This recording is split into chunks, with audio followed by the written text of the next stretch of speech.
Giving you the real from A to Z surrounding the Dallas Cowboys.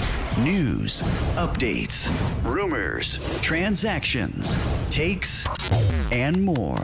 So strap up, Cowboys Nation, and start your day off with A to Z Sports.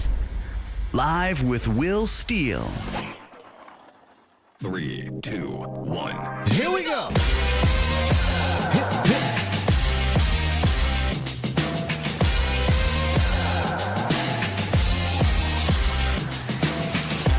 Good morning,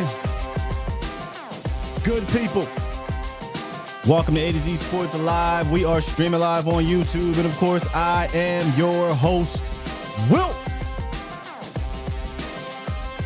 Skywalker Steele. Boom! Welcome in, ladies and gentlemen. Coming up today, we will break down in detail the Cowboys' first 53-man roster. I say first because I'm just saying, keep in mind, this thing may change today. It may change tomorrow. It could change prior to week one. We'll break all of that down. Offense, defense, plus in the roundup, we have an update on a Cowboys visit. And trade alert, the Cowboys get involved in the trade department, but they do so in a way they usually do. So we'll break all that down today. Also, you can call into the show, 351-999-3787, and let me know how you feel about the initial breakdown, who you want to see back on this roster. And look, when these things happen and we have a morning show like this so early, news breaks. So I'll be trying to keep my eye out on what's happening over there in the chat. And if we get any breaking news on Cowboys additions or practice squad nuggets, we'll rap about it as we go. But good morning, Bomb Squad. How you doing? Bomb Squad! Anybody hit up training camp last night? I know it was more of a shells type of day. They just had sweatpants and shorts on and helmets, but it's always I think it's a good experience for those who haven't been there before to kind of see the star and just you're a lot closer, I think, to the players. It's a pretty cool experience. It wasn't much of a practice, but it's a cool experience. We'll see if they'll be up in pads today or not, because they only have one more practice open to the fans. That's today. And then I believe there's one more practice this week, tomorrow, and they'll be off for the weekend. And next week, they are preparing, and we will be preparing for the Cleveland Browns. I know we have a lot of new subscribers here. Shouts out to y'all. You guys haven't seen anything yet. Truly. I personally think the in-season shows are the best. I'd put it up there with any morning show that covers the Cowboys in the land. It'll be really awesome. So make sure y'all hit that like button if you rock with me. Hit that subscribe button, but hit that notification bell so you guys know to come through for the Cowboys morning show in the lane. All right, let's get to this roundup real quick. We do have an update on a visit which kind of stirred up a lot on social media. I talked about it yesterday. Me and Vosh talked about it yesterday. So we'll dive into it a little bit more. Let's do it. It's time! It's time! It's time! It's time! It's time. It is time for... It's time for the morning roundup. Round 'em up, boys. Let me talk to you. Hey, before we get into this, I was thinking about this yesterday. I am so excited for Victory Monday to bring back the cookout, baby. I'm so hyped for it. I'm ready. And hopefully it's after week one. We'll break all that down next week, though. So the Cowboys yesterday came out. They were bringing in Dalvin Cook. Dalvin Cook came. Dalvin Cook went. He left without a deal, and he is on his way to Indianapolis to see what they talking about. But the word on the street, word on road, is that Dalvin Cook, the interest is more so for practice squad.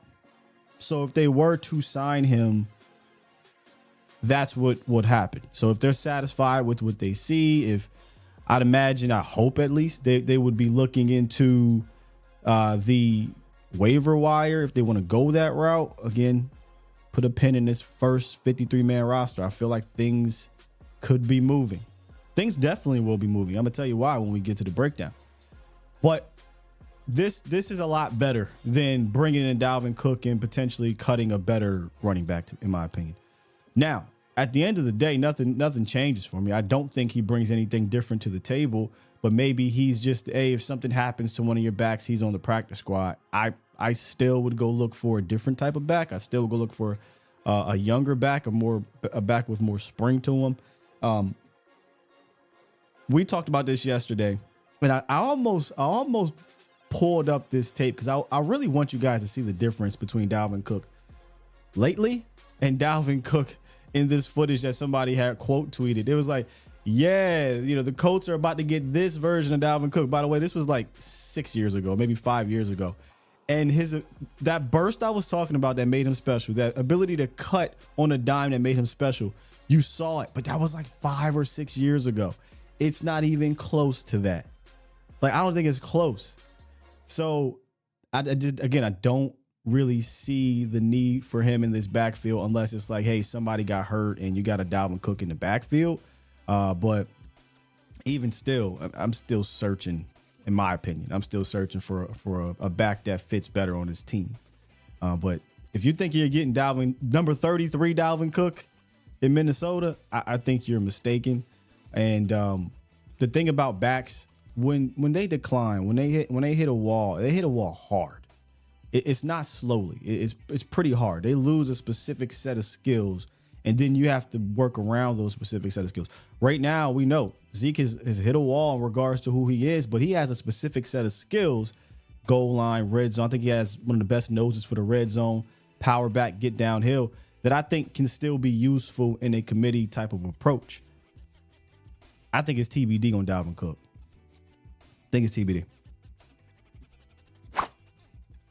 Peyton Hendershot, no longer with the Cowboys. Yesterday, before the roster cut downs went down, it came out, Hendershot's not going to be back on this team. They're going to cut him, release him, what have you. When that happens, and I personally think when these things happen early, like before 3 p.m., that's to put the buzz out there. Hey, he's available. So Casey picks up the phone. What you looking for Peyton Hendershot? Stephen Jones gets a deal done. So here's the Hendershot condition. He gets traded to Kansas City for a conditional 7th round pick. What's the condition, Scott? So he has to be on a 53-man roster for at least 5 games or the pick stays. Or he has to be on the game day active roster for at least 3 games. So the 46. So with a trade, much like a waiver wire acquisition, you're automatically on the 53. So they'll have a week and a half, 2 weeks or whatever it is to see how Peyton Hendershot works out. And if they don't like what they see, they want to save a 7th round pick for 2026, they'll likely just move on. Because right now, he's probably tight end 4 until he gets, I'd imagine, until he gets acclimated and he moves up to tight end 3, maybe.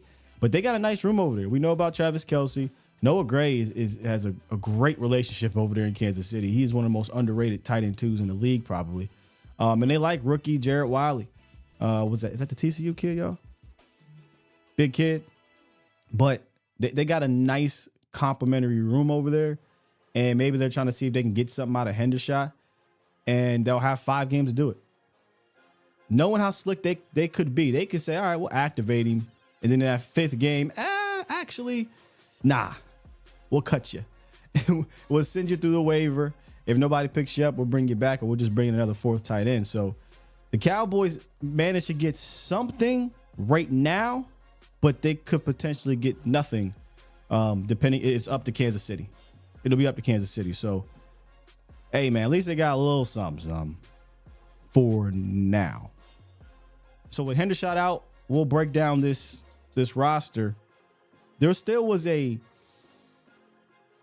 slight surprise. I'm not gonna call it a surprise in the tight end room, but it was unexpected given how the tight end room was throughout camp and preseason.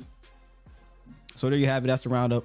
Cowboys Nation. You got Dalvin Cook on the way to Indianapolis. No deal in Dallas, but if they do want a deal, it will be practice squad. And Peyton Hendershot is traded to the Kansas City Chiefs. Cowboys get a conditional 7th if he's on the roster for 5 games or active game day 4-3. I just saw a question here. No, Iceberg Q. I don't believe we had Noah Gray. If we had Noah Gray, it's very possible he'd still be on this team. Maybe you're thinking about the other tight end that was there. He was with Kansas City, came to Dallas, went back to Kansas City. He was a Cowboys. He was a tight end 3 in Dallas, like 2021, y'all, 2020. Y'all remember who I'm talking about? I can't remember his names. I think he won a Super Bowl, actually, in Kansas City. Maybe a couple. Sean McEwen James was not in camp. You know, Sean McEwen was a free agent, and I don't think they needed to bring Sean McEwen, but I think they want the right route, right? Bring in some young blood with some potential, more potential than him. Mark thinks he meant Noah Brown. Oh yeah, Noah Brown was on the team. Which Noah Brown, surprising cut. He's out there right now. Blake Bell, thank you guys. Blake Bell was the tight end that was with Kansas City, came to Dallas. I think it was 2020 season. Thought it was serviceable. They went back to Kansas City. The Belldozer. Yeah. All right, let's get into this breakdown, man, because, you know, Foots hit me up and said, what you think about the roster? I said, hey, man, I think everything went according to plan, say maybe 1 or 2 or 3 players, right? As Vox on the new word, went chalk for the most part. Again, maybe 2 to 3 players you might have raised your eyebrows at, but I don't think anything uber surprising happened yesterday for this cut down. I don't think it was a particularly difficult cut down. They made a couple decisions that, I would have done differently, but let's break it all down. Let's first start with the offensive side of the ball. Okay, we're going to go through each position. Cowboys Nation, we'll detail the ones we need to detail, and we'll talk to you guys in the chat. Quarterback, chalk. Dak Prescott, Cooper Rush, Trey Lance. We knew this was going to be the case before camp even started. There was just no way they weren't going to do it. But when we were potentially investigating them moving on from maybe one or the other, we were talking about the salaries of the backups, right? And this was months ago when we looked at Cooper Rush versus Trey Lance in that department. The Cowboys QB3, because that's what he is at this moment, Trey Lance, would be the most expensive quarterback 3 in the National Football League with a cap hit of $5.3 million. So that means you could potentially have a guy taking up $5 million on your cap at the quarterback position that won't be active all season, barring some type of injury. But he'll be an emergency quarterback. So as I'm thinking about that, and knowing the Joneses, do they want to go down this road 2 years in a row? Right? Meaning, okay, Trey couldn't get real game reps last year because he was an emergency quarterback. And let's be frank, he wasn't remotely close to being ready. Remotely close. So they needed to get an offseason in. Hell, I was being told I was being told this by sources that he was still learning to take snaps under center and dropping back. And then Coach McCarthy came out last year and said, yeah, we're working on his drop back game and his mechanics. And it's like, yeah, you can't throw that man out there because he's just not ready to run your specific offense. And there wasn't enough time to implement a different offense for Trey last year. So completely understandable. We knew coming into this year, it was going to be about offseason, training camp, preseason for Trey. Then you had that. You had all offseason, you had all preseason, you had all training camp. I would hope, and I said yesterday, I don't got confidence in this, but I would hope there is some type of break glass in case of emergency that Trey Lance has to go out there and has to win you meaningful games package. Like, I hope that's the case. Because if you're just going to try to run your offense with him, that's not going to work right now. And I bring that up because, and let me talk to you. Let me talk to you. Let me talk to you. Question. And I think this is possible. Professor O, if you're there, let me know. Do you carry 3 quarterbacks on the 46 just so you can have that ability to, A, if there's a blowout, you can play Trey Lance? Because if there's a bunch of blowouts this year like there was last year, what's the point of putting Cooper Rush in there? What's the point? Cooper Rush being around is mostly in case you need him for 1 to like 5 games, in my opinion. I think that's what his need is for. But if you need anything more than that, if the season's over or if Dak is out for a long stretch, you throw Trey in there and you just deal with it because he ain't going nowhere anyway. But do you carry, this question, do you carry 3 quarterbacks to get him some type of real work? Because we all know the saying for Trey, hey man, he just needs more time. Cowboys don't got it, but he needs more reps. I think there's this thought process that, 3 preseason games and a 1 more year, another 3 preseason games and 1 more year, another. That's not enough.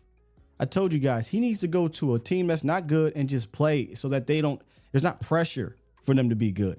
And he can get through, he can go out there and go through the fire and deal with the ups and downs and learn from it.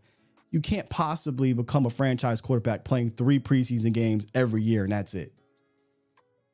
So I'm thinking about this probably from a Jerry Jones, Stephen Jones standpoint of, do I want to waste another year? Because it's a waste.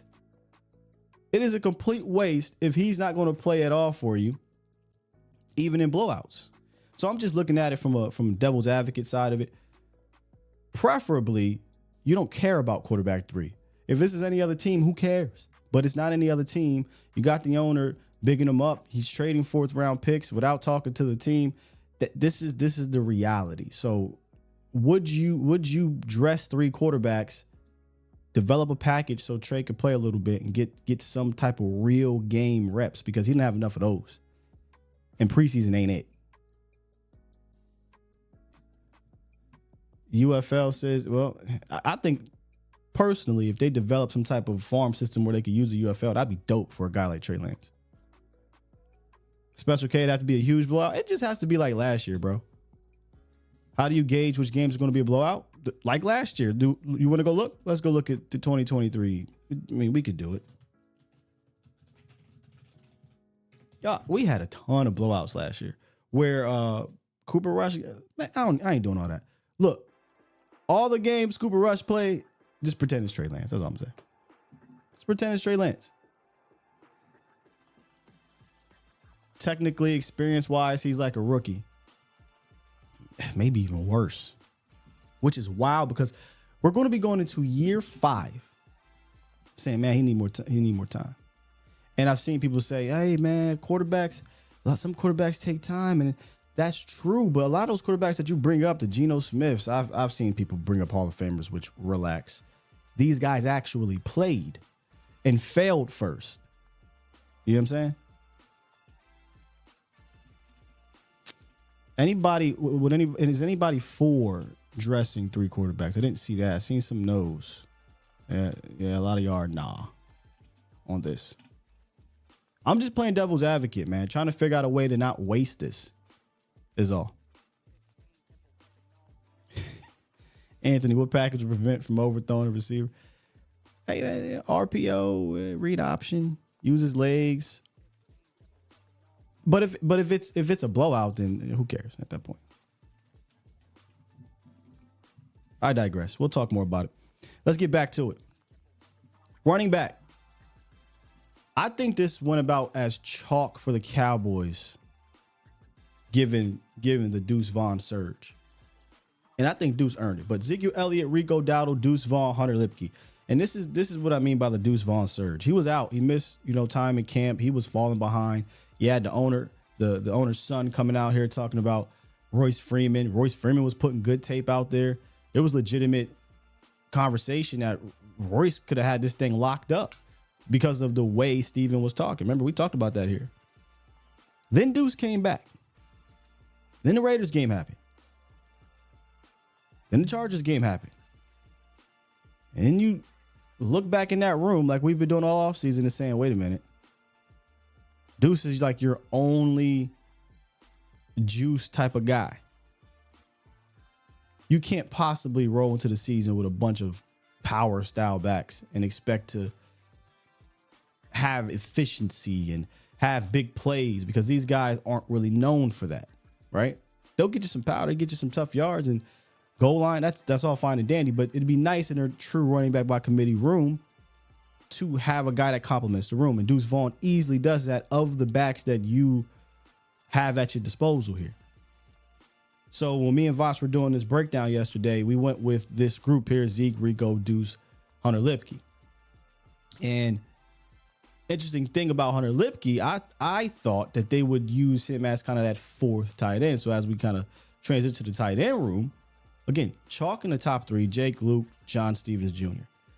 If you go back before camp, this actually was what I believed it would be. But as camp unfolded, as preseason unfolded, in all honesty, the tight end room was just very underwhelming behind Jake Ferguson. That doesn't mean that they were going to cut Luke. John Stevens was always going to be on his team, but Brevin Spanford, Luke Schoonmaker, even John Stevens had a hiccup, last game. Alec Holler was fine, but, it wasn't an inspiring room. Probably the most disappointing room for me in camp. But you know what happens when you are the highest paid undrafted free agent in Dallas? You usually will make the team. Hunter Lipke, Marquise Bell, Brevin Spanford, like, you're usually going to make the team. They're going to give you a shot. So this doesn't surprise me that he made the team, but had they tried to get him through the waiver wire and back on the practice squad, that wouldn't have been a surprise either. So your tight end room, I look, I know Spanford wasn't great. John Stevens was up and down, but he's super potential. I hope this thing goes Jake, John Stevens, Luke. I really hope that. If not, then I hope Luke Schoonmaker takes a massive leap. But for me, he just feels like, hey, blocker guy, catch the ball under 10 yards, get as much as you can get. Where I just look at, man, the upside with John Stevens as a receiver, throw him out there, because now you got to worry about Jake and John as a receiving option. That's just me. Wide receiver. Take a look at this wide receiver room. CeeDee Lamb returns, by the way. I know that was pretty cool if you were at practice yesterday. He returned to practice. Brandon Cooks, Jalen Tolbert, Jalen Brooks, Kevontae Turpin, Ryan Flournoy, chalk. I feel like this was always going to be the room until Ryan Flournoy went down. Then I was like, look, they're not cutting the guy. There's no way I'm going to cut him, but they might hit him with the, hey, playboy, you're feeling all right? We're going to put you on IR. But Flournoy said, nah. No, sir. And I love this about him. I mean, look, we don't know what injuries these guys are dealing with. But he said, hell no, I'm fighting through this and I'm getting back out there and I'm going to show you why I need to be on this team. And he showed you immediately. Didn't have the greatest first game, but he bounced back. He responded. And, he continues to show that freak athleticism that he has. Kind of looking like 88 a little bit in that regard from an athletic standpoint. And he's got wide receiver 2 potential written all over him. I don't think it's going to take long. I don't think it'll be this year, barring injuries, but would not be shocked if he's competing for that next year in this room, since Brandon Cooks is going to be gone. Probably. Maybe. But this is chalk. They'll probably try to get Jalen Moreno-Cropper, who started off hot and then tailed off, on the practice squad. But nothing here surprises me. But let me say this, though, about the room, because I felt like I was on an island here during draft season, that I felt like they didn't need to jump for a receiver. If a great one fell to you, fine. But the Cowboys offense, Dak Prescott, CeeDee Lamb, Cook, these guys were a prolific passing offense last year. In the first year of Mike McCarthy's system, in the first year with Brandon Cooks and Dak Prescott, with one leg Michael Gallup, literally one leg, but one leg out the door Michael Gallup, right? He retiring. He don't really want to play football like that. As your third dude, taking up snaps, taking up, game plans. Think about that for a second. Now I get younger, fresher legs in here with Tolbert, Brooks. Turpin's likely going to see an increased role. If something were to happen to one of your guys, I think Ryan Flournoy can make things okay. I don't think you're going to take a massive hit, maybe from a nuanced standpoint or whatever, but just, hey, put the ball in my area, let me fight for it. He could do that. So when we were all, or not we, but when the Cowboys nation was all, man, we have to take a wide receiver. I mean, sure, if one is there, but let me ask y'all this. What is your confidence level in this room? I'm confident in this room. I'd be even more confident if you told me Mike McCarthy is going to find a way to involve Kevontae Turpin more. And I say that in the sense of he can be a legitimate X factor for this offense in jet sweeps, out the backfield, tunnel screen, send him deep down, like legitimately use this guy to threaten the defense to open up things underneath. Oh, by the way, you got to include Jake Ferguson in this situation too. I'm confident in this room. I have a ton of confidence in this room. Now, obviously, if a guy goes down, and that's in any room, yeah, you'll feel a little uneasy. But come on, man. Dak doing what he did last year, second in MVP, with, in my opinion, a worse room. A worse room. Brandon Cooks year one is worse than Brandon Cooks in year two. Michael Gallup probably will be a wide receiver 5 on this team. Jalen Tolbert was worse in 23 than he is in 24. And I say worse relative, right? Like he was better last year, but you get what I'm saying. He's improved. Ryan Flournoy, who was wide receiver 6 last year? Practice squad guy? He's better than that. He's better than whoever your wide receiver 6 is. Hell, I'd take him over Michael Gallup. I think this is a better room, man. Straight up. Sky, would you give this wide receiver room top 5, 10? Oh, no. I'm not going that far. I wouldn't say this is a top 5 group. I'm not sure if it's 10. Maybe I have to go look around the league. But I feel CJ, like I'm over the ranking type situation because I know the room's enough, or I know the player is enough. It now comes down to how do you use these guys? You know what I'm saying? Like, remember the whole hoopla of if Dak Prescott a top 10, first of all, it's silly. He's been a top 10 quarterback for a long time. Y'all want to fight about where he's at between 1 and 10, whatever. Bottom line is he's a franchise quarterback. He's one of the best quarterbacks in the National Football League. He's just got to figure it out. They got to figure it out. So I'm not going to really tussle with rankings, even though rankings are fun. And I don't know why this light doing that to me. Rankings are fun and I get it. But I don't think it needs to be a top 5 group. I think your coordinator needs to be a top 5 coordinator once you get to the playoffs, but that's a whole different situation. Moving on, offensive line. Tyler Smith, Tyler Guyton, Cooper Beebe, Zach Martin, Terrence Steele, chalk for the starters. Shouts out to Cooper Beebe for taking that, though. Right?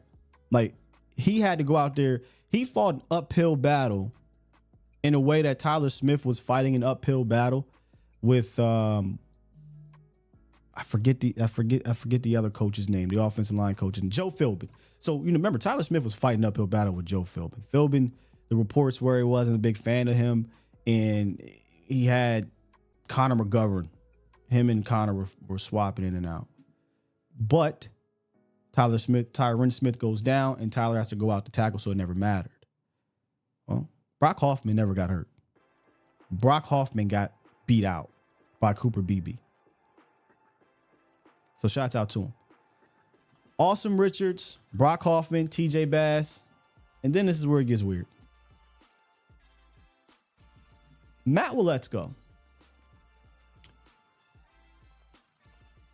So there was a lot of people like, man, I would have kept Josh Ball over Matt Waletzko. Let me, there's 2 sides to this. I actually get why they kept Matt Waletzko and not Josh Ball. I don't think the conversation is really Ball versus Weletsko, because Ball is not going to play tackle for you. You got enough guards.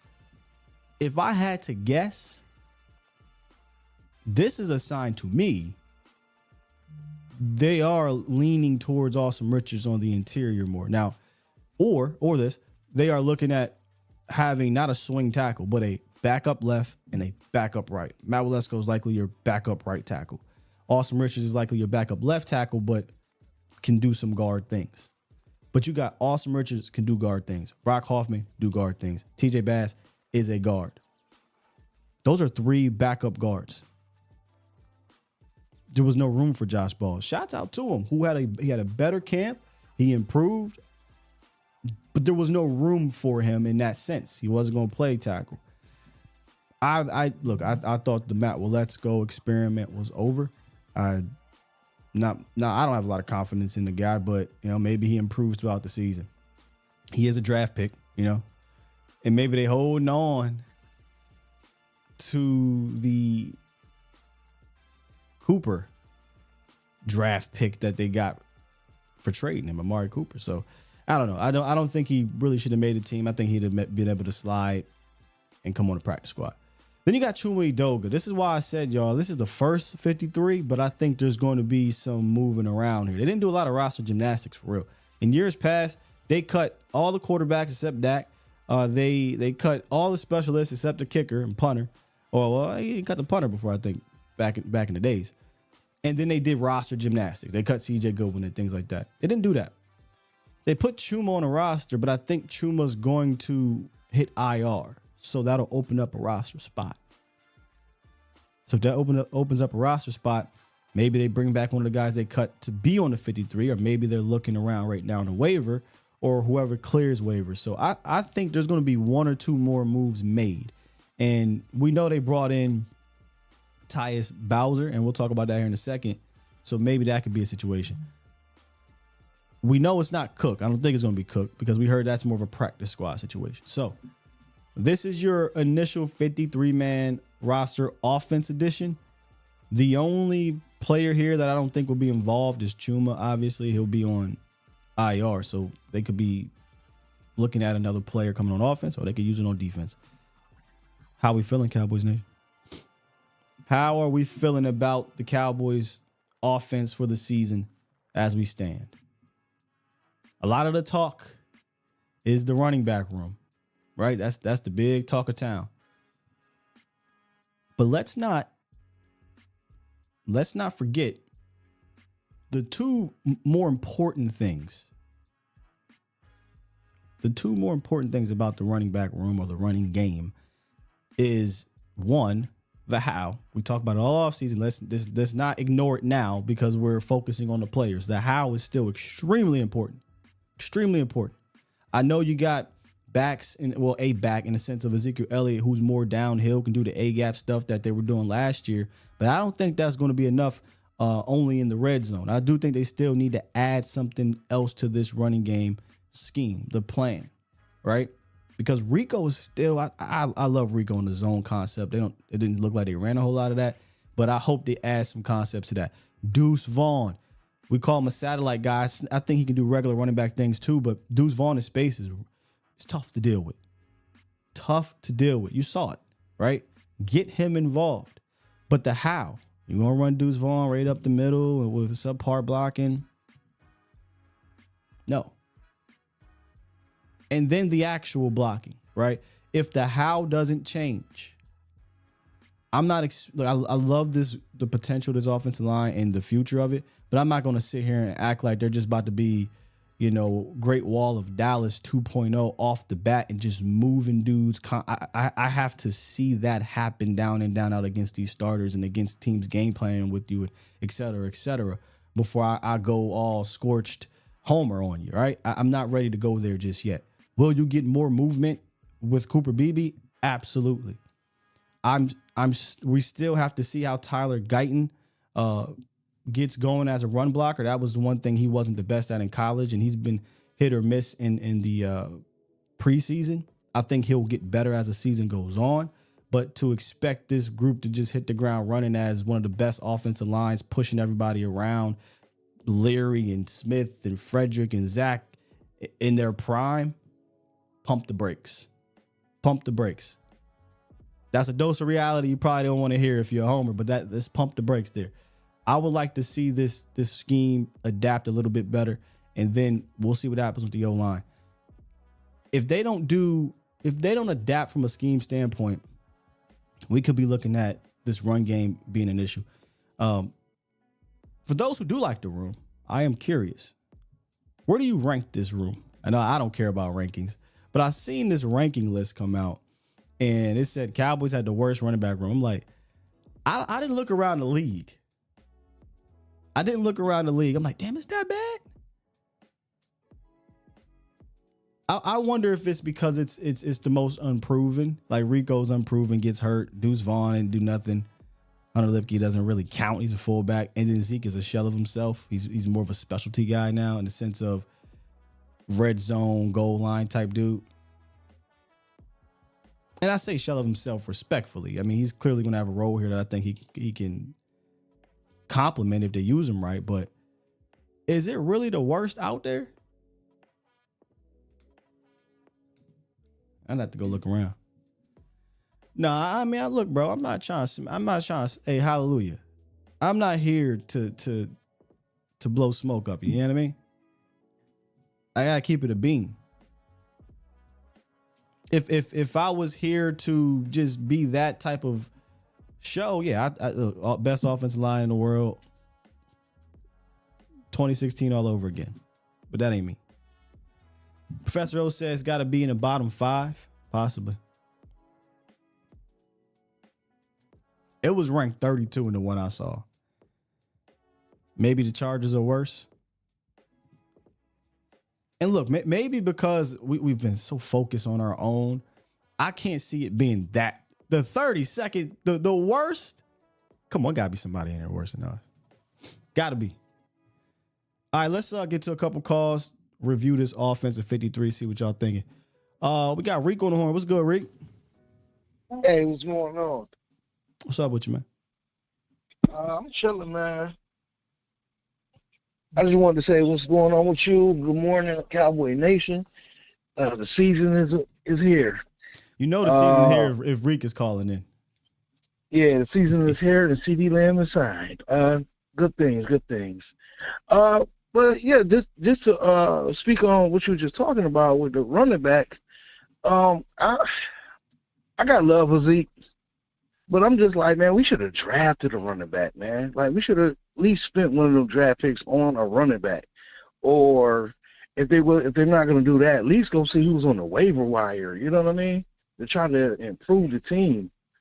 It's cool that Zeke, once we get in the red zone, he's a threat. But I'm like, you need your running back for more than just that. You know what I mean? He's an excellent blocker. I'll give him that. And he improved more with catching the ball out of the backfield. But it's like, is this team going to be creative enough to get him screens and stuff like that out of the backfield?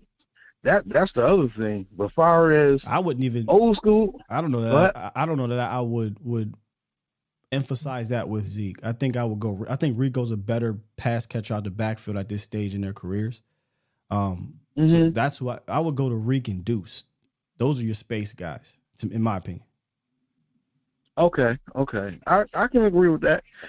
But the one cut that kind of wave person that kind of got me kind of like, why did we waive this dude? Is what is his name? Julius Woods? Yeah. Yeah, that's I'm like, what the hell are we doing? Like my thing is like this. I got love for Dono, but maybe I don't know if I'm right or wrong, but this is my opinion about it. I got love for Dono, but do Dono fit this system that we're running now? I'm just asking. That's something I don't know. All right. So yes, he does. Number one. Number two, are you insinuating cutting Dono for Julius Wood? Not cutting him, or no, I'm not saying. Okay. I'm not insinuating that. I'm just saying maybe we could have got a pick or something for him if he didn't fit the system. But what makes you think he doesn't? Because he's not. To me, I don't believe like he's a great cover safety. You know what I mean? He comes down and hit. I give him that. He do come down and hit. But as far as like a cover safety back there, a strong safety that can cover real good, I don't know if that's what him. strong safety just covering real good. But number two, I had this conversation with Foots back a few months ago. I think what people are trying to paint Donovan Wilson into a guy that can't cover from a single high situation. If that's the case, fine. But Zim's not asking these safeties to sit on a roof by themselves and cover the whole field. He constantly asks his safeties to play half fields. And I promise you, I don't know what happened. I think Dan Quinn ruined Donovan Wilson's, his reputation. But I go back and watch Donovan Wilson's first 3 years in the league when he had to actually cover and was covering. He can cover half of a field, man. Like he's a smart safety back there. Y'all remember the San Francisco 49er game where he jumped on two? He should have had 2 picks in that game, but he had 1. That was reading and reacting from half field. Even his rookie year, he came out and get like gangbusters, making reads, jumping on balls. But if you're asking Donovan Wilson to go back there, sit on the roof, and be a free and go sideline to sideline, no. But he's not going to be asked to do that. So I feel like there's a bit of an echo chamber happening. Somebody said Donovan Wilson can't cover, and then everybody else is saying he can't cover because he's been playing in the box with Dan Quinn. But when you go, even in 2022, I think it was, Washington game with Carson Wentz, when he was covering half field, he got about 40 yards downfield making a play on the ball in coverage. There's legitimate tape showing that Donovan Wilson can cover half a damn field. He's not incompetent in that manner. So I don't know. Maybe Dan Quinn ruined him in that sense, but half field coverage, all these dudes can do that. This ain't J-Ron Curse, bro. Yeah, that's what I was asking. And to answer your question, no, I didn't hear anybody else say that. I was thinking that. You know what I mean? Because I'm like, I liked it. I liked the way that Woods was playing. Pause. My boy Julian Woods was playing in the preseason, and I think somebody's going to scoop him up. Big Sarge, you know what I mean? Do me a favor if you can. I'm not sure if you have the ability to do it. Go back and watch Donovan Wilson in cover 2, and come back to me. That's all I'm saying. Okay. Yeah. But would you try to bring that young safety back if you could? Absolutely. Look, yesterday I was trying to keep him on the team, man. Yesterday I was trying to carry 5 safeties.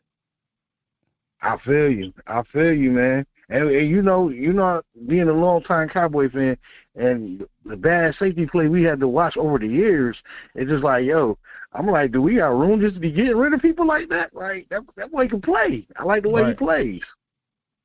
So, but other than that, though, Scott, I'm ready to start the season. You know, they can say we got the weakest running back room, but it might look weak on paper, but let's see what happens on the field. You know what I mean? Because and that's basically where I'm at with it, man. But other than that, Scott, I'm good, man. I appreciate you, man. I'll holler at you later, man. Salute. Peace, Cowboy Nation. That's facts. It might look suspect on paper, but it's about the how, man.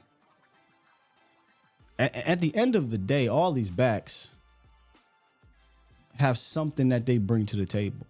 Zeke is a power guy downhill. I think the best red zone running back in the league.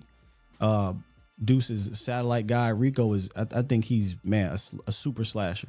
The talent's not an issue with Rico. I think I think he can be what you want a Dalvin Cook to be, but he ain't anymore. And then Hunter can be that versatile fullback. So they bring different things to the table. On paper, it may look like suspect, but if they know how to use them, I think it can be complementary. That's all I care about is being complementary.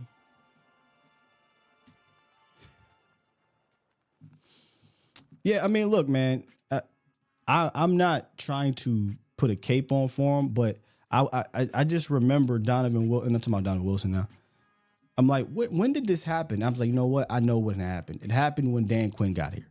And you're asking Donovan Wilson to be the box guy, which he's amazing at. You're asking Donovan Wilson to play downhill all the time, which he's amazing at. You ask Donovan Wilson to man up, run across fields with guys. That's not his game.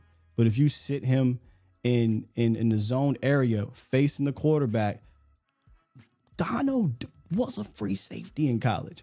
Dono was a free safety the first like year or two here in Dallas and was doing those type of things. And he has that ability. And I just think that people just went with this. Dono can't cover. And just went with it. All right. I say give him a shot in this Mike Zimmer scheme. Everybody's gonna give up a play. That just happens. But I feel like he'll make more plays for you, and you'll be surprised in his fit here. That's all I'm saying. And if he's not, guess what? We got 4 good ones. We got 4 good ones. I ain't trying to get rid of none of them. One more, then we'll move on to defense. Good morning, Nacho. Hey, my man, Sky. I don't know what happened last time. Oh, we got breaking news. Maybe a little bit of my bad, bro. bit of it off, but I'm back. Sorry, I'm gonna have to go ahead and I'm about to come back to you real quick, Nacho. My bad. Breaking news.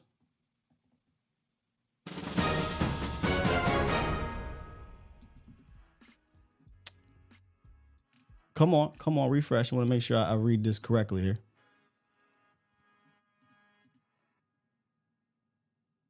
Or no, you can just not refresh for me. Well, breaking news: the Cowboys have signed Dalvin Cook, but I'm trying to get more details here. Okay, so it's not really any more details. So per Adam Schefter, per Tom Pelissero is what I'm saying right now. Former Jets and Vikings running back Dalvin Cook is signing with the Cowboys per his agency LLA.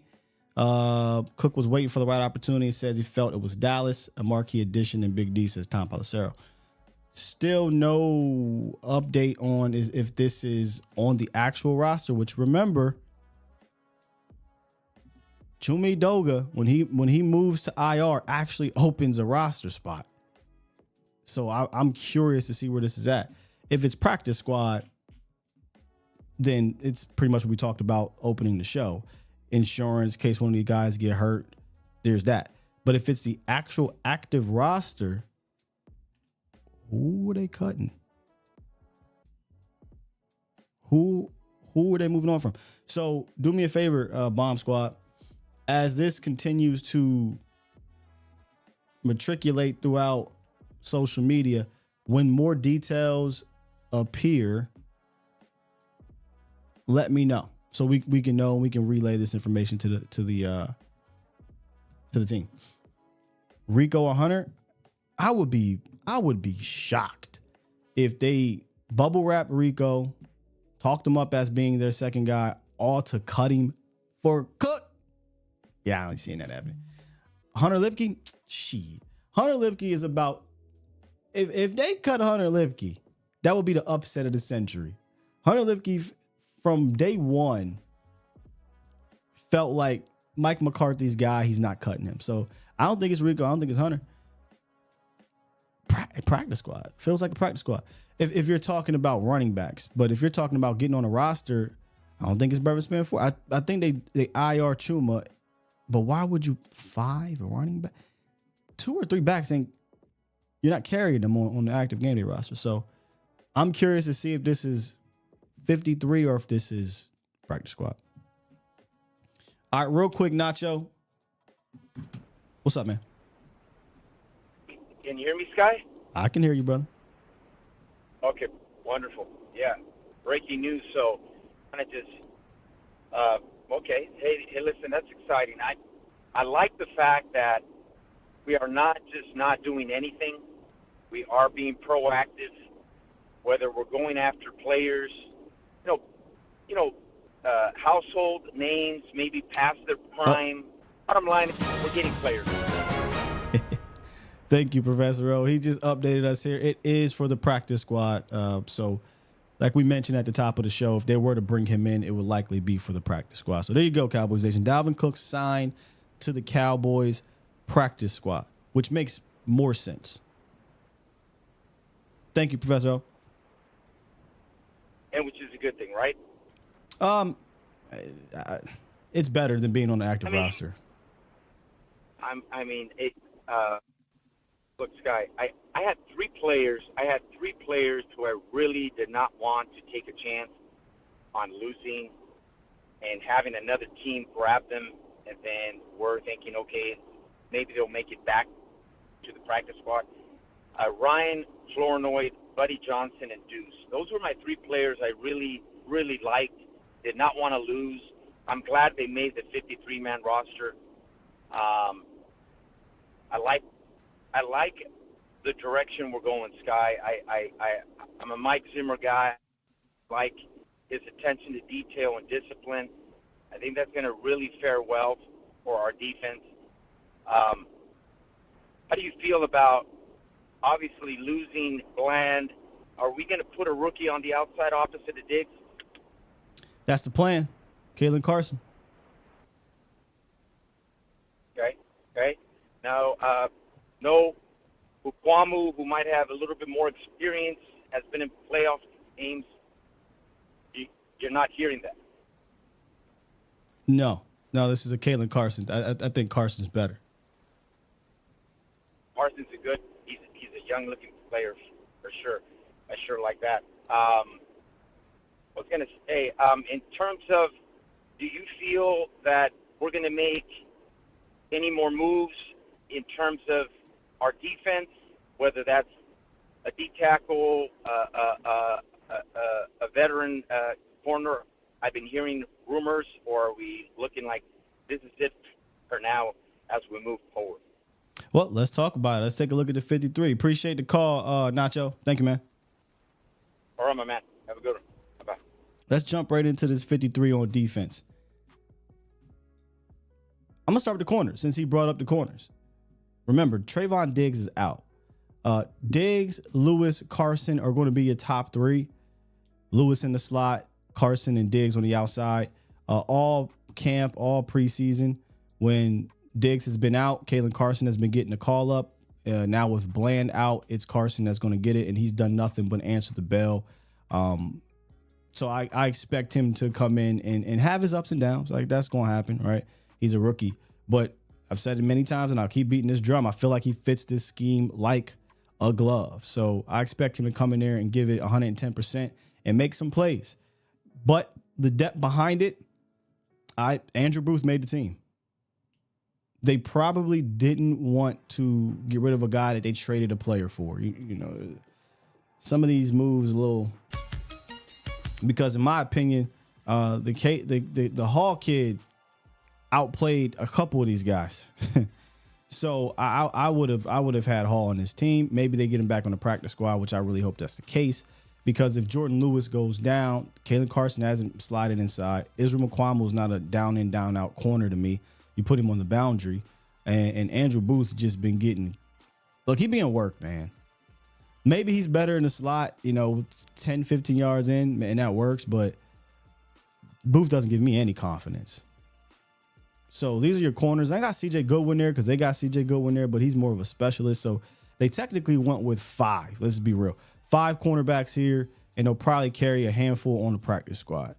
So Diggs, Lewis, Carson, McQuamu, I think was chalk. You could argue Booth too. I wanted to go Hall though. Eric Scott gone. Another Dan Quinn kid.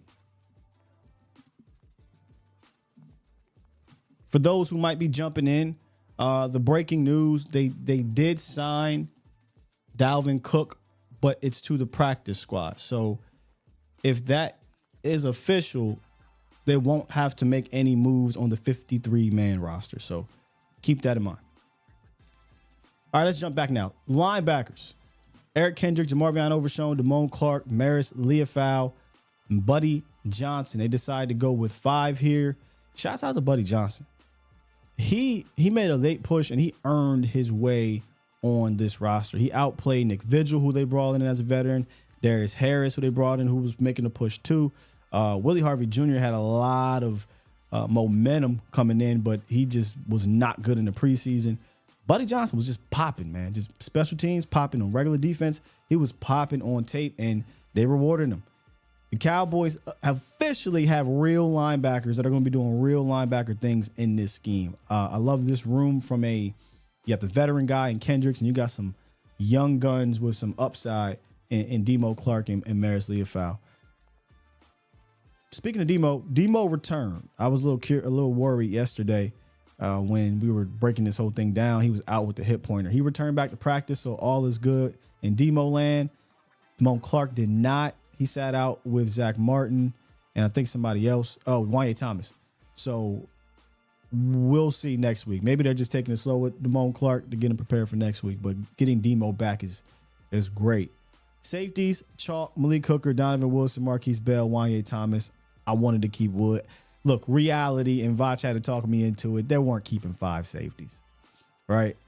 They weren't ever going to keep 5 safeties. So I'm praying to the football gods. He makes it through the waivers like 99% of guys usually do. Hopefully he's not the 1% Isaiah Land. But I'm looking at this Julius Wood situation as a guy for the future. If I had to guess, I think they're going to move on from one of Malik or Wanye because you can't go unless Malik or Donovan, not Wanye. Unless Malik or Donovan Wilson go berserk this year, which the odds of both of them doing that seem very slim. Then maybe they'll entertain it. Even if they do, they might entertain it. But how much longer are you going to hold back, Marquise Bell, Wanye Thomas, the potential that they have, man? One more year, maybe. One more year. Next year, you can save some money moving on from one of these guys. And I'm not advocating to do so in the sense of I don't like Hooker or Donovan Wilson. I think they're going to fit in this scheme as well. It's just you got younger players. We're going to be cheaper. That's just the way of the land in the National Football League if the talent gap is not far apart. And you could argue there's talent-wise, some of these players might be better from just a talent standpoint. They just ain't played enough in the sense of, Marquise Bell, Donovan Wilson, Malik Hooker, Wanye. Like Hooker and Dono played and proven themselves to be starting quality safeties in this league. Bell hasn't even played safety yet for the Cowboys. I think Wanye is shown enough to be given a shot, but it is what it is. So get me Woods back on this team and hopefully he sticks around for the long run. Defensive line, Micah Parsons, D-Law, Marshawn Nealand, Tyrus Wheat. This is another one of those. Put a pin in one of these players, man, before I keep going. Tyrus Wheat didn't do much to me in preseason, so I wonder if this is a situation where they obviously went with Wheat over Lawson, but if they were to make another move on this roster, he's the guy that they move on from. Because he's listed as a DE, and I know we talked about yesterday, Tyrus Wheat can mask as a linebacker and be this ain't Dan Quinn, okay? And in preseason, you know how many snaps he played at linebacker? Take a guess. 0. None. Nada. Zilch. And I think what made him an intriguing prospect his rookie year, especially in the Dan Quinn, versatile style defense, is that, hey, he could put his hand in the ground, he could stand up. I don't think he was a particularly explosive pass rusher, that great of a pass rusher, but he was a try-hard guy. He's a little power to him, but he's an agile guy when he dropped back for a bigger dude. They're not asking him to do that. They're just saying go rush the passer. That's all they're going to ask Tyrus Wheat to do. I'm like, man, I could get a better pass rusher on this team. So if they don't move on from Tyrus Wheat right now, I would monitor his roster spot all year, really, unless, again, he goes crazy. But I would monitor his roster spot all year, depending what's out there on the market, depending on injuries, depending on trades, etc. If they're not satisfied with their pass rush depth, and that is something, honestly, that as I'm talking here, they want to get Carl Lawson back on the practice squad. But Carl Lawson seems to have been a miss after 3 practices in a quarter of a game. But he seems to have been a miss, which that actually is a bit concerning. Because now we're right back to, well, do you have enough pass rush depth? Tyrus Wheat ain't it from a pass rush depth standpoint. So if I can somehow, some way find me a six man off the bench, can't talk. If I could find me that Dante Fowler, that Randy Gregory, that third legitimate pass rusher, Marshawn Nealand, I think will develop into that the more and more he plays. He's more power guy though, but if I could find that third, fourth guy, I'm going out there and I'm making that that trade or I'm making that signing, whatever, and I'm moving on from Tyrus Wheat. But they are back at square one. Lost Sam Williams. They're right back where they started. And the season's about to start in a week and a half. Osa Digizua, Mozzie Smith, Jordan Phillips, Linval Joseph, and Chauncey Golston round out the defensive tackle room. Now, this room is much better than the edge room depth-wise at the start of camp. Start of camp, it was Osa, Mozzie, Chauncey, Rogers, rookie, Daxon, undrafted rookie, and Carl Davis, journeyman. They went out and got Jordan Phillips. They added Linval Joseph and those two big boys. And Linval Joseph spoke with the media yesterday, and he said, man, look, I've been in this system for 6 years under Mike Zimmer. This is where I wanted to be, and I'm glad I'm back in it. And barring injury and barring fatigue, because he's a big boy and he's old, I think he's going to serve a purpose. Just don't have him out there for 50, 60, 70 snaps. Don't do that. Keep his snaps at a decent rate, and I think he can serve a purpose for you. Keep these linebackers clean. Jordan Phillips is going to be the guy from a defensive tackle spot that works with Osa to generate that pass rush. And again, I said this before, Osa's stock went up because Jordan Phillips is here. Because they're not going to ask Osa to play 70 snaps a game, 72% of the snaps, 75% of the snaps. Jordan can help with that, which means a fresher Osa, which means a better Osa, in my opinion. So that's it for the defensive side, unless something is happening. The specialists, Trent Siege, all-pro punter, all-pro kicker. Cowboys probably have, you want to do rankings, top five special teams. Look, old boy can never score a touchdown, but Kevontae Turpin can get you a good return. But now with the new kickoff rules, I think he might have a shot here. Because once you break through that line, it's over. It's totally different once you break through the line. But we'll see. He got to actually prove he can score a damn touchdown. But Kevontae Turpin as a returner can be dynamic. He just got to score a touchdown. And if you look at the Cowboys' coverage abilities since Bones has been here, it's been a top 10 unit. And then when you talk about punters and kickers, there's not a better punter-kicker duo in the National Football League. Cowboys special teams is very underrated in the sense of nobody talks about special teams, but they do matter. And you got the best damn kicker in the land. If you talk about a kicker indoor, there's nobody indoor I'll take over Aubrey. I'll give Tucker the benefit of the doubt and Buckner the benefit of the doubt because they play outdoors in cold weather and they've kicked in big games outdoors. So they have the know-how where we haven't. Hell, Aubrey went up to Washington last year, missed his first field goal outdoors in December. So I'll give you that if you want to go there. But indoors, nobody's better than Brandon Aubrey. Nobody. So that's 53 Cowboys Nation. I don't think many surprises, but I will keep my eye out on some additions. Chumi Doga should be hitting the IR, which will create a spot if he hasn't already. And then, y'all know how I feel. I think Tyrus Wheat could be a guy that if there's an upgrade, they move on from.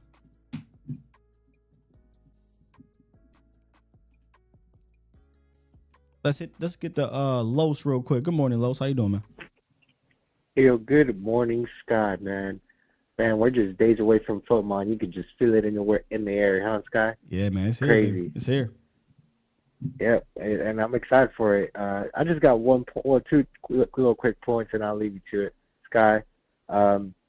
Most importantly, with the 53-man roster, we all knew, some guys, one or two guys we like in camp on the defensive end, we're going to get let go. But hey, that's what is it? How Vach calls it politics. But hey, it is what it is, and I just got to tie in with that. Go ahead. No. You said politics, so I added the button. Oh yeah. But yeah, my first point is if we're gonna have these type of players, we just got to have the best scheme for them. Because I'm gonna let you know now. I'm glad that Deuce is on this team, and I'm glad he made it because I really didn't want him to see open market, especially with Deuce Vaughn. Okay. Yep. Yeah. Because one thing I do want to see is I feel like he's one of the most explosive backs in our backfield, no question, right? I think you can agree with that, Sky. The most explosive. Yeah. So, and my thing is, you can have them, right? But if you don't use them correctly, then what are we having him on the team for? Because let's say we're asking Zeke to be running on the outside and everything, and then we're asking Deuce to run up the middle. Like, it would make no sense. So you use your players to what they are, what they're known for, and use their best ability. And like CD, but that's my second point. I mean, he missed all training camp, or all camps because of the negotiations. It would have been nice to see him, practice one-on-one reps. But now that football's here, get him involved early. He's one of your best wide receivers. And I feel like if you get him involved early and get that football nerves out of him, I think we'll keep on going. But that's just my points. Use your best players to the best abilities, and let's just get going. That's Thanks. all, Sky. Hey, appreciate you, Los. Hey, real quick, you just reminded me of this. I can't remember who said it in the chat. Let me see. Was it Anthony? Somebody brought up the Chuma Edoga and CD Lamb that they could swap. Again, correct me if I'm wrong, but from what I read yesterday and what I'm seeing here, so quick little update on roster gymnastics. CD Lamb is on the exempt list right now. Okay. And from what I read yesterday, I don't know exactly how accurate this is, but it sounds like the league is granting the Cowboys 2 games to keep CD on the exempt list, but he can play. Is this correct? Again, I always lean to Professor O. He's better at this than I am. But I saw this yesterday. Here we go. Yes, Tom Pelissero. The Cowboys were granted a 2-game roster exemption for CD Lamb, who returned to practice today. It can be lifted anytime. So maybe it's this. Maybe they have the ability to carry CD Lamb on the 53, but not count for 2 games to the season, but they won't do that. Is that how that works? In a sense, so Lamb doesn't count on your roster, so you can add another guy, but if you want him to play week 1, you have to put him on this roster. Okay, so that's what it is. All right, so it's really not, you really can't get around it. You're not sitting CD Lamb for 2 games. But they gave us a 2-game extension for Lamb. I doubt they use it though. So it's very possible then, yes, as one of the commenters said, boom, Chuma Edoga goes to IR, CD Lamb comes on. So if you were to make another move, you have to make a move with a player on the roster. Okay. So there it is, Cowboys Nation.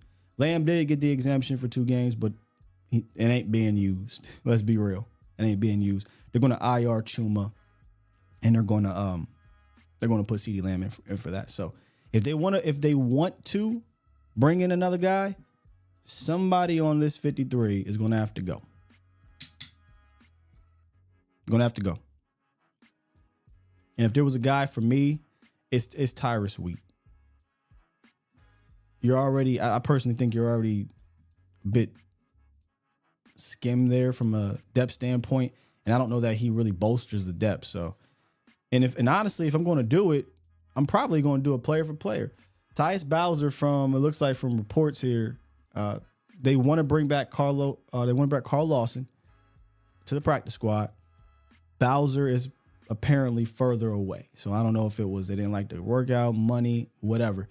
But Bowser didn't sell him enough to put him over Lawson from this report. I think came from Clarence Hill. So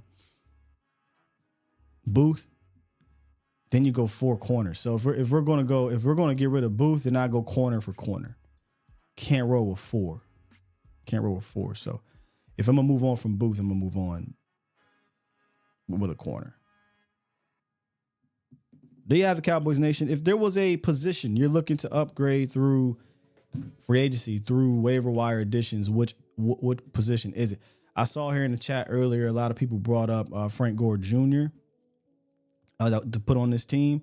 When you look at the running back room, I feel like Deuce is very similar to that, but you have a small room. If you get, I don't see them cutting a guy for him though, and then I don't see them having 5 backs either. So should they? A lot of people are saying, "Hey, get rid of Zeke," I guess, but I don't see it happening. If a running back is brought in, and they already did, they brought in Dalvin Cook is going to be practice squad. So I don't think it's going to be Frank Gore Jr.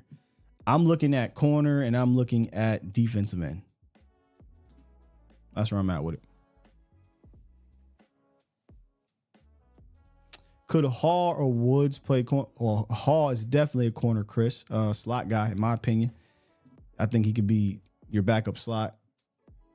Woods, I wouldn't do that. I keep him right back there on the roof.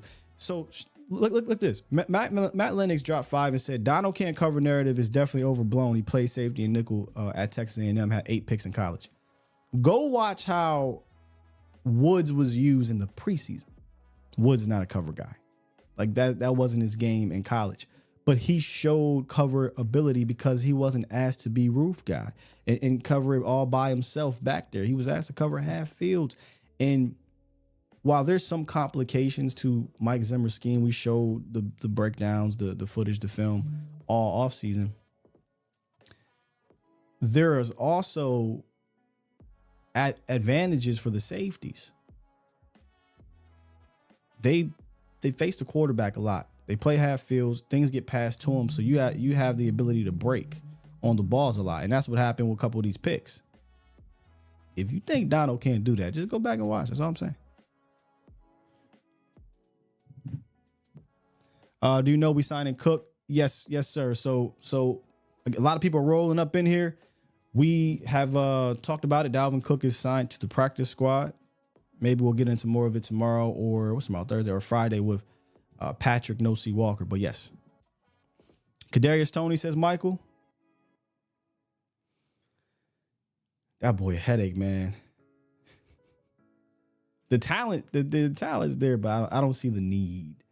I don't see the need. I think he got what he provides. I think he got that. Caleb Farley, can the dude stay healthy? I guess you want to take a flyer. He just, can't stay healthy. Frank Gore Jr., I just don't see it anymore because they signed Dalvin Cook. Yeah. Marcus said Mike is our only true rusher. He's our only juice rusher. Yeah, and that's why I wanted to bring in another one. This conversation probably needs to be louder. If I need to get the megaphone and talk about it more, I will. But it really didn't dawn on me as we were talking about this yesterday, especially when Carl Lawson got cut, and Lawson was your other juice guy by default. He's not Dante Fowler juice given the injuries and things like that, but he was kind of more of a pure pass rusher guy. But he didn't impress enough to stay on the 53. You don't have another juice rusher, man. That's something to monitor. Let me get to some supers real quick before I get to Maserati. Because Maserati will close this thing out. In case I missed any. Appreciate you, Matt. Okay, Ledbetter Lucas, shouts out to you. He dropped 2 and said Royce getting cut is crazy.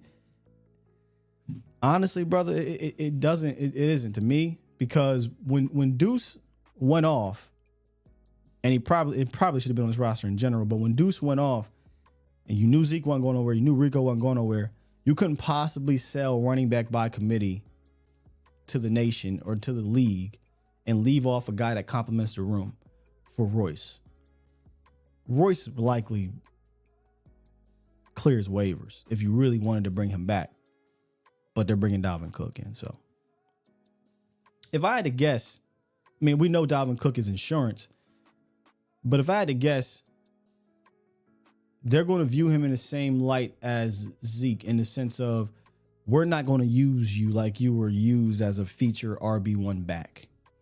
If you were ever to be called up due to injury, you're going to be part of this quote unquote committee. And I'll say the same thing, unless he gets his juice back, his burst, that short area quickness, and then he low-key used to have long speed. If he gets that back, then that changes. But I didn't see that. And I know he had a shoulder injury, could have played a factor in it maybe. But I didn't see that aspect to his game. So unless something changes, then he needs to be viewed in the same light as all these guys. Hey, These aren't RB1 lead backs. These are committee backs, and you have to approach it that way because you want to keep them fresh.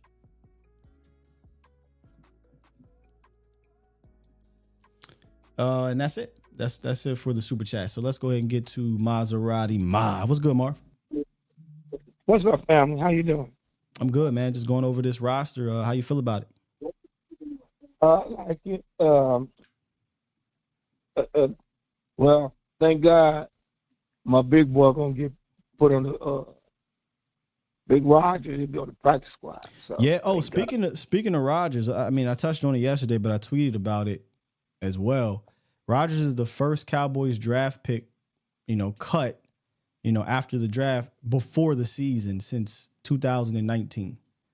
The first one. That tells you something about what they're trying to do with these. They want to keep all their draft picks because they're draft and develop. So the fact that they cut them, well, they did something they haven't done in like half a decade. Yeah, they did it. They did it fast, so because they know people use his pulse for my when or two. Then after the evening last night, I said, okay, he ain't gone. Well, I was like, we don't know if he's gone yet. I mean, things are breaking as we speak, but we don't know if he's going. 12 o'clock. That's when you could bring him back. I just happened to look up in here. Guess, if this is true from Willie T, guess who just joined the practice squad? Who? If this is true. Oh, never mind. I read that wrong. Never mind. That's my bad. Never mind. Am I gonna get you hyped? I thought Willie T said the Cowboys signed Siaki Ika to the practice squad. I remember a couple years ago you were huge on Siaki Ika. Oh man, that'd have been crazy. Yeah, they didn't do that just yet. Apologies. That's the big guy. That's the big guy. Baylor guy, right, y'all? Yeah. Man, that'd have been crazy. Did he get cut? Yeah, they cut him. Oh my God. Oh, somebody's gonna get Cleveland cut him. Yeah, they cut him, bro. He out there. Oh my God. The Jackson's automatic on the team. You put big him and big Rodgers for backup. That'll protect your big dogs, the big older guys, like you say. Because they could play in like 3 games. Get them rest for 3 games. You know what I'm saying? Yeah. That'd be good. Yeah, the DT room is upgraded from the start of camp for sure. I mean, the bar wasn't high, but it's upgraded. Yeah, and I watched Olivia Joseph was talking. They were trying to ask him a question. He was just straight to the point. He's like, hey, no nonsense. Boy, your boy Zimmer don't play. He said, no, you got to come do your job. You can't be all over the place. He don't play. I like this scheme. This is my scheme. Yeah, I like this game too, man. And I think he's finally got the pieces. It took a while in place to implement it. For me, if there was a missing piece right now or a concerning piece, is again, I don't think you have enough pass rush depth. So Micah he's going to have to be. What about Randy Gregory? All world. That's a wrap. It sounds like Randy Gregory's retiring, and yeah, I don't know if you want to look. Randy Gregory, he's a good person, but no. Oh, you put the number 91 from the Ngakoue? coach. He's still. I would entertain that for sure. I mean, you need more juice, man. Tyrus Wheat's not juice. Yeah, that's the guy I go for. That'll really put because you got Lawson, and then you be like you say, just stack. Because now the veterans could be on your practice squad, man. I'm doing like you say. I'm bringing him in, and then you got that guy. Oh, I'll be ready. Anything happens. Honestly, I might sign 2. I mean, I don't know. We'll see how the practice squad shapes out from a position standpoint, but I legitimately might sign two rushers to the practice squad. Well, I would sign one to the regular roster. I'd sign one on a 53, and then I'd sign another on the practice squad. So So I think the two linemen coming back, Shipley, and they're gonna bring Ball back because he all played with Lisco. Yeah, he was better. Ball I think he got caught up in a numbers crunch. Like you had enough guards, you didn't have enough tackles. Yeah, that's right it was. Yeah. But the team's looking good, man. I told you, hey, man, you might not. You know how I be getting excited. You know what I'm about to say? I think I finally finna make you smile. And what? You know who I'm talking about? Who that? The receiver. Number 18, Flournoy. Yes. Yeah, man. We got one, man.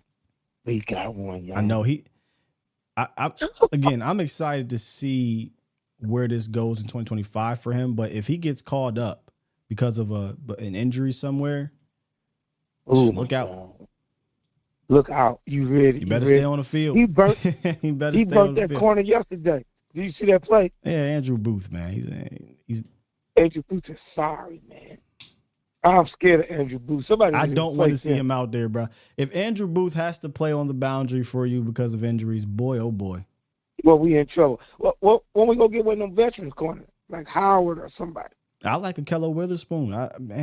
Maybe he doesn't fit here, but I thought Akello Witherspoon would be better than Andrew Booth. I don't think you need to get a Xavier Howard if he's going to cost you some bread, and he's kind of on a decline. Where I think Akello Witherspoon started to find his footing.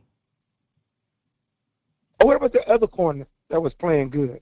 Was it 31? Josh They're going to Butler? bring him back, right? Yeah. Maybe practice squad. I think he's been on the practice squad for a few years now. Yeah. He got better, man.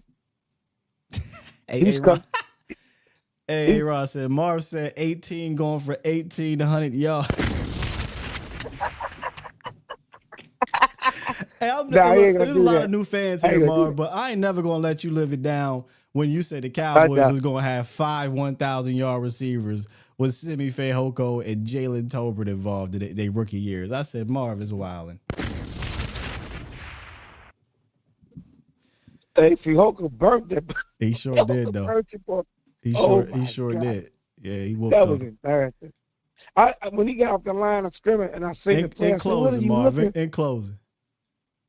In closing, how about them Cowboys? Let's go. I'm excited. Yeah, I'm ready, man. I'm excited too. Appreciate you, Marv. Thank you, brother. Yes, sir. See, y'all know I gotta hit Marv with that in closing because the cool thing about Marv is it's just like you having a conversation with Marv. You know what I mean? It's not like you calling into a show. It's like you met Marv out on the street. He saw you with Cowboys gear on, and y'all just talking Cowboys ball. I think he be forgetting I'm actually running the show here.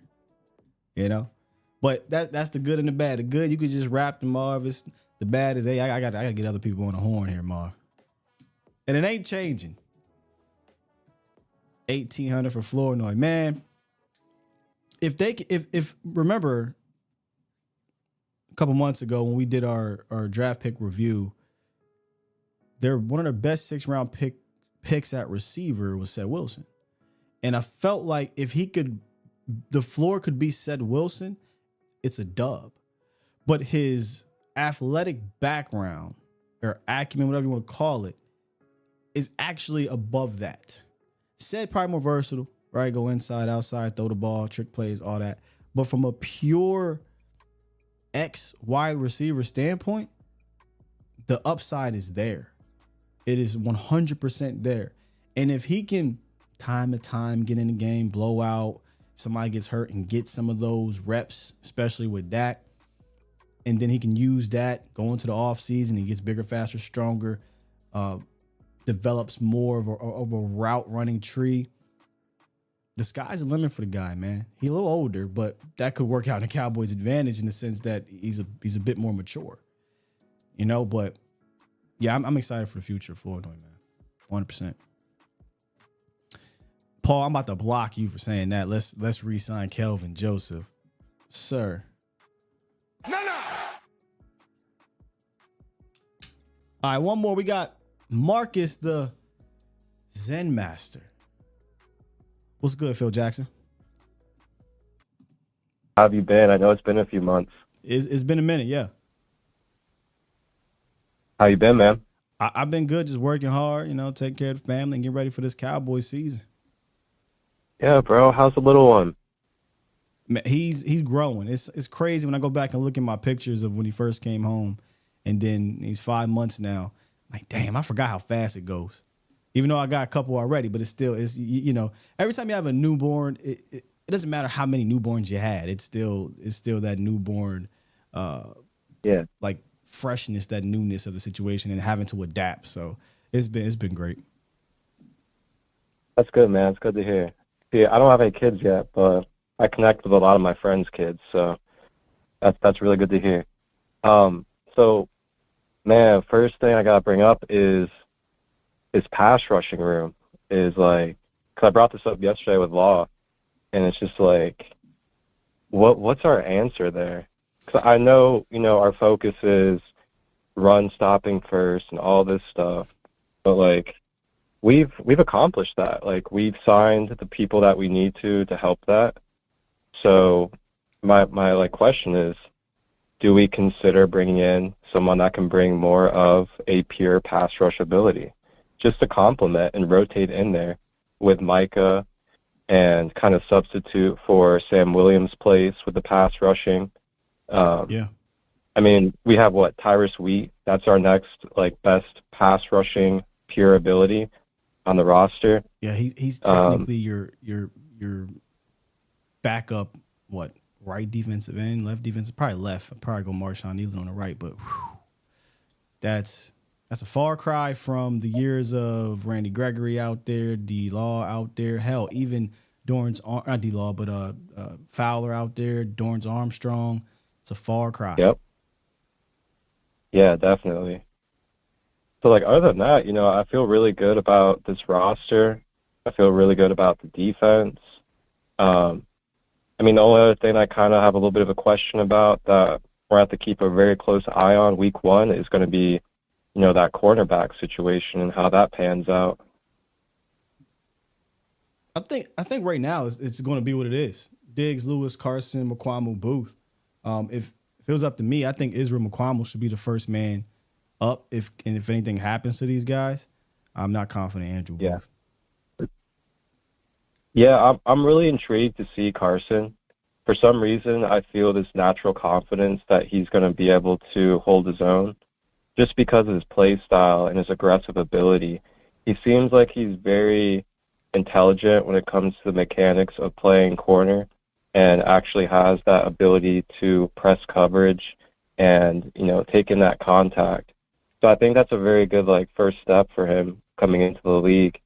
And then Izzy, man, I feel like he's been robbed of so many opportunities in his career with us because every time he's played, he's showed these hot flashes, and then it's like he doesn't get a chance again. How has he been robbed? Who are you putting him in over? Trayvon Diggs? What's that? Who are you putting him in over, sir? Trayvon Diggs?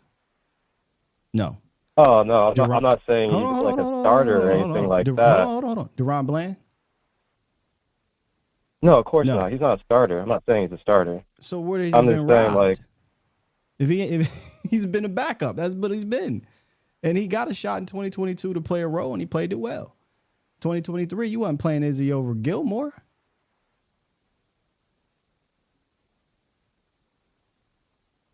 Yeah. I'm saying, I guess you can say that. I think he's been treated about right. I mean, what do you want Izzy to do last year? He wasn't going to beat out any of your top 3 corners. And he's not a slot corner week in, week out. So I think he's been about what you expect a 6th-round pick to be. He's developing, and I wish they'd have kept him on a boundary, personally, to develop. But here we are. Now he is. Yeah. I ain't playing Israel Kwame over no Jordan Lewis in the slot. He'd have got cooked. I'm trying to tell. Look, if you want to play Israel McQuamu in matchup slot duty, I'm all for it. And I'm not talking to you, caller. If you want to play him in slot, I'm all for it. I've watched him get worked by guys who legitimately run the slot, who can route you up. I'm not trying to see that game in, game out. He doesn't have the quickness in his hips to do that. Let him use his length on the boundary. He can't run with dudes across. Like, you need more quicker guys that have played the slot and know the slot, as opposed to a 6'4". What 6'4" corner is playing the slot every week? Don't worry, I'll wait. Yeah, I agree. I digress. I was talking to somebody in the chat. And go ahead, bro. And close. Yeah. But yeah, man, the only thing I'm really like looking into is our pass rushing and the corner depth. Other than that, I feel really good about the roster. And what do you feel about Cook? As long as if it's practice squad, I mean, it's not hurting you. You know what I'm saying? I was worried that if they were going to cut somebody on the roster to bring him in, or carry 5 running backs, God forbid. But it's the practice squad. I mean, look, you could do worse. I suppose you could do worse. I would personally have looked for, younger legs, fresher legs, more explosive legs. But again, this could be a situation where if one of your top 2 guys goes down, they're looking for an experienced guy that has, carried the load before, has been a lead guy.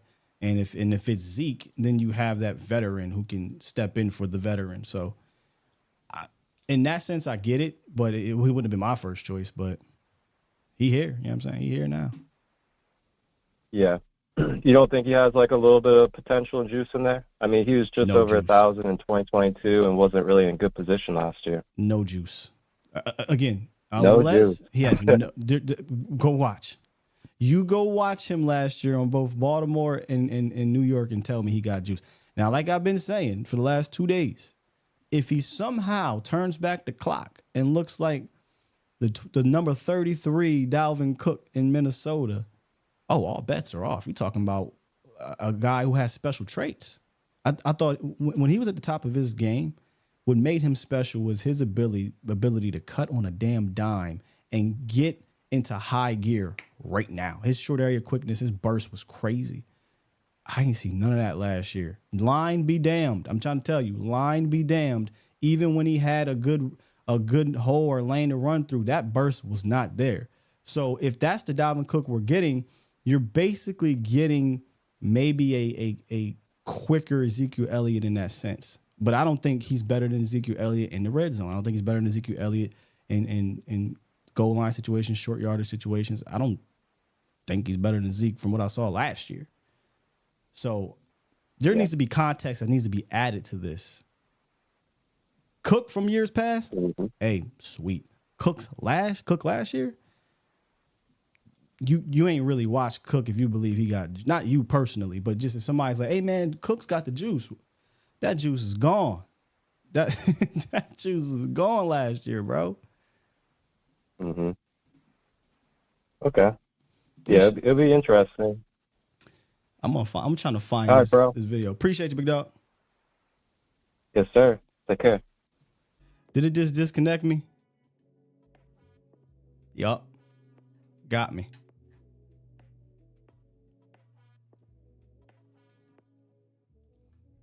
Wait, am I back? Cowboys Nation, did I get sniped? Let me know if I got sniped, man. Because I feel like they sniped me. Can I get a thumbs up if I'm back? See, they don't be wanting me to do this particular thing I'm trying to do, which I'm just trying to bring up some video footage. Give me a second. We good? We good. All right, bet. Let's see if they'll let me do this. Because I want to show y'all if this is the dude we're getting. Oh. Come on now. All right, let me try it this way.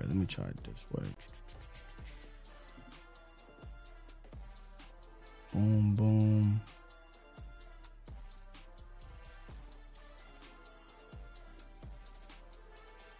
Hold tight. Bear with me, y'all. All right, yup, this is it. All right, I'm going to blow this thing up. Somebody posted this. This guy capping, by the way. The Colts are getting this demon. Look at this. If you're getting this Dalvin Cook, bro, I'm going to just let this play. You ain't seen none of this last year, fam. He really was a demon. When he wore 33 and had that juice and that burst, boy, was special. This is 2020. Now, if I wanted to run a propaganda campaign, Cowboys signed Dalvin Cook, and I would show this, right?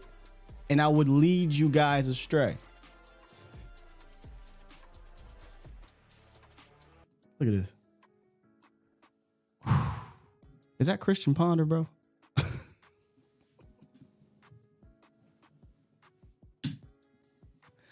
and you know what you got to stop, Action? Y'all got to stop doing this. I don't know why y'all fans do this. It's so strange to me, man. I don't hate nobody, man. Just stop it, please. Just stop this. What's wrong with y'all?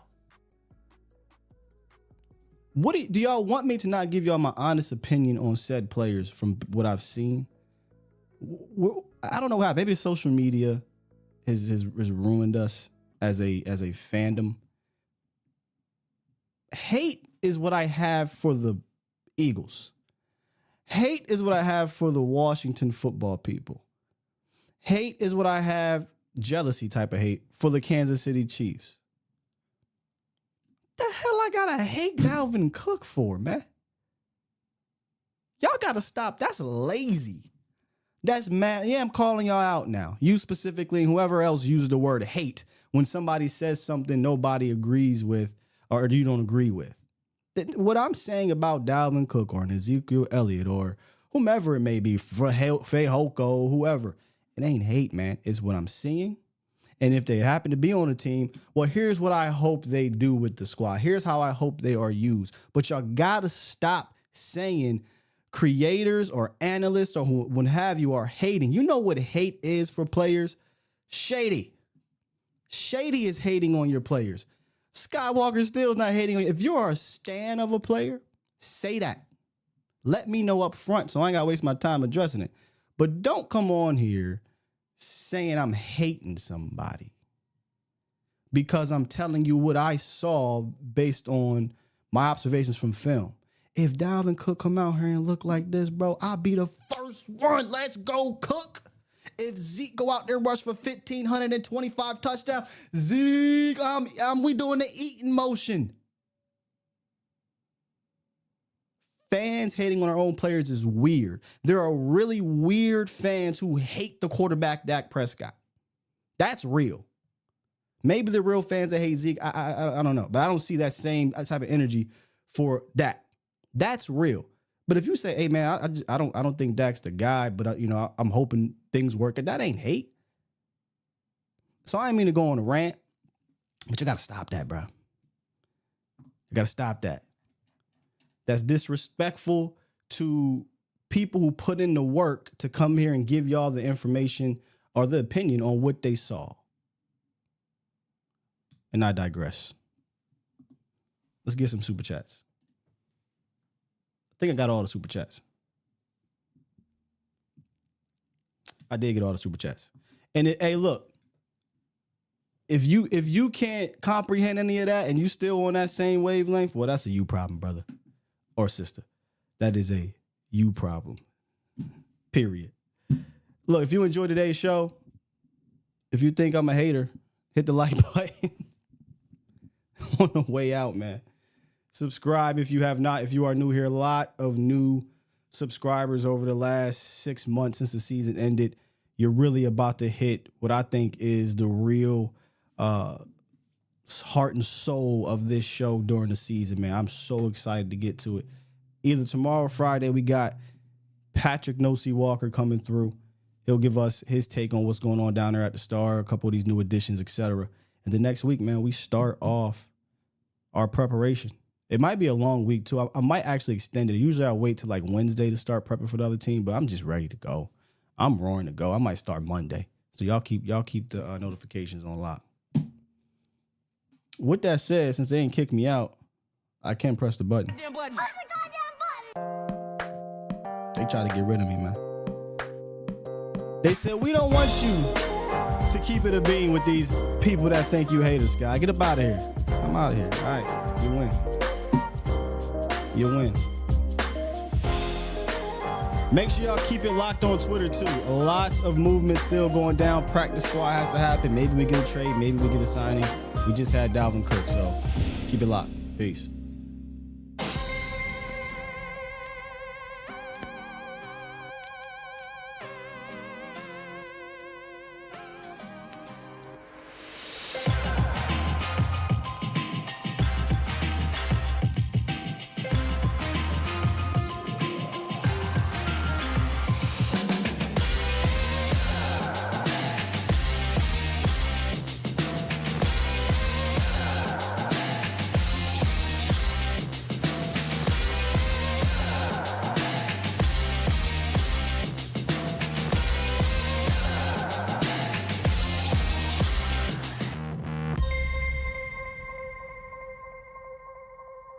Bomb Squad!